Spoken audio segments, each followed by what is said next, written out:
Hi നമസ്കാരം. Voice of മുജീബിലേക്ക് അവർക്കും സ്വാഗതം. ചാനൽ ആദ്യമായി കാണുന്നവർ സബ്സ്ക്രൈബ് ചെയ്യാൻ മറക്കരുത്. ലൈക്ക്, കമൻറ്റ്, ഷെയർ നിർബന്ധമായും ചെയ്യുക. നിങ്ങളുടെ സപ്പോർട്ടാണ് നമ്മുടെ പ്രചോദനം. ഇന്ന് നിങ്ങളുമായി പങ്കുവെക്കുന്നത് ഏഷ്യ കപ്പിന് ഇന്നലെ ഇന്ത്യ പാകിസ്ഥാൻ ഫൈനൽ മത്സരത്തോടെ സമാപനമായിരിക്കുന്നു. പക്ഷേ അതിൻ്റെ ചർച്ചകൾ ഇനിയും അവസാനിച്ചിട്ടില്ല. വിവാദങ്ങൾ നടന്നുകൊണ്ടിരിക്കുന്നു. തുടക്കം മുതലേ വിവാദത്തിലായ ഏഷ്യ കപ്പ് ഫൈനൽ കഴിഞ്ഞിട്ടും വിവാദത്തിന് അവസാനമാകുന്നില്ല. ഇന്ത്യ പാകിസ്ഥാൻ 3 മത്സരങ്ങളാണ് ഏഷ്യ കപ്പിൽ നേർക്കുനേർ കളിച്ചത്. തുടക്കം മുതലേ ഇന്ത്യയും പാകിസ്ഥാനും കൈകൊടുത്ത് പിരിഞ്ഞില്ല. ടോസ് സമയത്ത് കൈകൊടുത്തില്ല. അവിടെ തുടങ്ങിയ വിവാദമാണ്.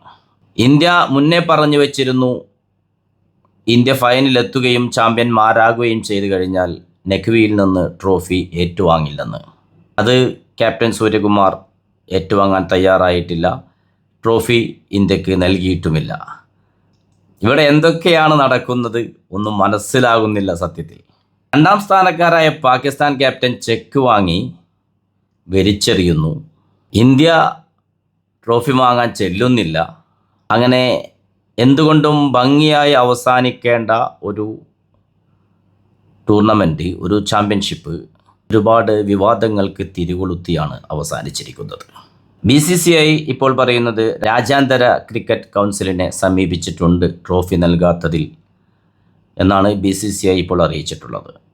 എന്നാൽ അതിന് മറുപടിയായി പാകിസ്ഥാൻ ക്യാപ്റ്റൻ പറയുന്നത് ഏഷ്യൻ ക്രിക്കറ്റ് കൗൺസിലിൻ്റെ പ്രസിഡൻ്റാണ് നെഖ്വി.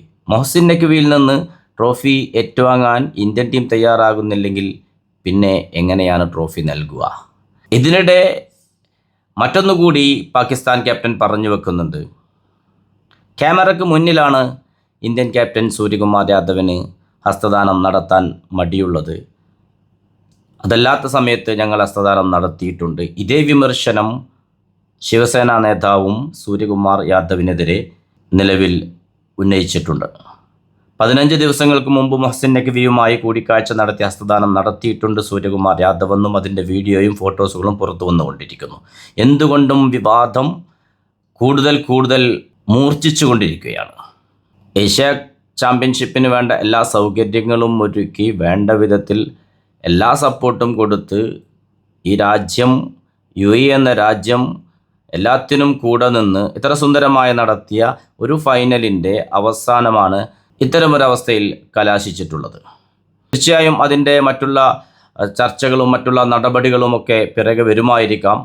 എന്തായാലും ആ ചെയ്ത ഒരു കാര്യം ശരിയോ തെറ്റോ തീരുമാനിക്കേണ്ടത് പ്രേക്ഷകരാണ്. പലരും പല അഭിപ്രായങ്ങൾ പറഞ്ഞു തുടങ്ങിയിട്ടുണ്ട്. ട്രോഫി ഏറ്റുവാങ്ങാനല്ലെങ്കിൽ പിന്നെന്തിന് ഫൈനൽ കളിച്ചു, അതല്ലെങ്കിൽ എന്തിന് ഏഷ്യൻ ചാമ്പ്യൻഷിപ്പ് കളിക്കാൻ ഇന്ത്യൻ ടീം വന്നു എന്ന് ഇന്ത്യൻ ആരാധകരിൽ തന്നെ ഒരു ഭാഗം ആളുകൾ ചോദിക്കുന്നു. എന്നാൽ ക്യാപ്റ്റൻ ചെയ്തത് ശരി തന്നെ എന്ന് ഒരു വിഭാഗം ആളുകൾ വാദിക്കുന്നു. മറുഭാഗത്ത് എന്തിനു പാകിസ്ഥാൻ ക്യാപ്റ്റൻ ചെക്ക് വലിച്ചെറിഞ്ഞു എന്ന് ചോദിക്കുന്നു. മഹത്തരമായൊരു ക്രിക്കറ്റ് എന്ന ഒരു കളിയിൽ പരസ്യമായി കൊണ്ട് സാധാരണ വെല്ലുവിളികളും മറ്റും നടക്കാറുണ്ടെങ്കിലും ഇത്തരത്തിൽ ആദ്യമായിട്ടാണ്. വർഷങ്ങളായി ഇന്ത്യ പാകിസ്ഥാൻ ക്രിക്കറ്റ് മത്സരം വരുന്ന സമയത്ത് വളരെ ആവേശത്തിലാണ് ക്രിക്കറ്റ് പ്രേമികൾ ഇരു രാജ്യങ്ങളിലെയും. ആ ആവേശം, ആ കളി കഴിയുന്നതോടുകൂടി, അതല്ലെങ്കിൽ ആ വാക്ക് തർക്കങ്ങൾ, വെല്ലുവിളികൾ ആ മത്സരം അവസാനിക്കുന്നതോടുകൂടി കഴിയാറുമുണ്ട്.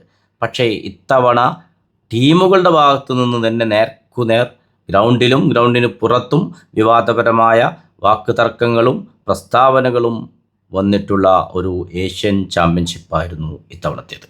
അത് വളരെ ഖേദകരമാണ് ഒരു ക്രിക്കറ്റ് പ്രേമി എന്ന നിലയ്ക്ക് വ്യക്തിപരമായി പറയാനുള്ളത്. അതുപോലെ തന്നെ നിങ്ങൾക്ക് നിങ്ങളുടെ അഭിപ്രായങ്ങൾ ഉണ്ടാകാം. എന്തായാലും ക്രിക്കറ്റ് എന്ന് മാത്രമല്ല, ഏതൊരു സ്പോർട്സ് ഇനമാണെങ്കിലും, ഏതൊരു മത്സര ഇനമാണെങ്കിലും, അത്തരമൊരു മത്സര ഇനത്തിൽ രാജ്യങ്ങളുടെ പ്രശ്നങ്ങൾ ചർച്ച ചെയ്ത് അത് ഇത്തരത്തിൽ കൊണ്ടുവരേണ്ടതുണ്ടോ എന്ന് പലരും ചോദിക്കുന്നു. മത്സരമായി കാണണമെന്നും രാജ്യങ്ങളുടെ പ്രശ്നം, രാജ്യങ്ങൾ തമ്മിലുള്ള പ്രശ്നം, അത് ആ നിലക്ക് പോകണമെന്നുമാണ് പലരും അഭിപ്രായപ്പെടുന്നത്. അതിനെതിരായി അഭിപ്രായപ്പെടുന്നവരുമുണ്ട്. എന്തായാലും ബാക്കിയുള്ളത് നേരത്തെ പറഞ്ഞതുപോലെ പ്രേക്ഷകരാണ് തീരുമാനിക്കേണ്ടത്.